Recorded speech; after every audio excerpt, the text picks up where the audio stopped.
भारतामध्ये मराठी, हिंदी, कन्नड, मल्याळम, तमिळ, गुजराती प्रत्येक भाषेचं स्वतःचं एक खोल समृद्ध महत्व आहे. काही लोक म्हणतात भाषा म्हणजे फक्त संवाद साधण्याचं माध्यम, पण हे पूर्णपणे चुकीचं आहे.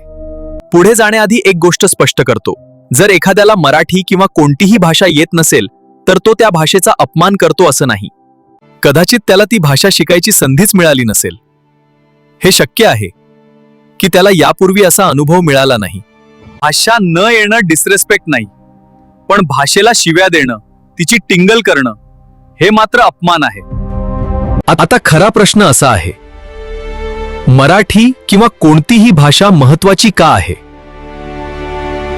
युनायटेड नेशन सुद्धा म्हणते जेव्हा एखादी भाषा नष्ट होते तेव्हा तिच्यासोबत इतिहास, संस्कृती आणि ओळखही नष्ट होते. भाषा म्हणजे फक्त शब्द नाहीत. भाषा म्हणजे संस्कृती, ओळख, इतिहासाचा जिवंत श्वास. हा विचार इथे थांबू देऊ नका, कारण भाषा वाचली तरच संस्कृती वाचेल. भविष्यातल्या येणाऱ्या महाराष्ट्रातल्या पिढ्यांना काय सांगणार होता मी? आमचीच भाषा आम्ही गमावली.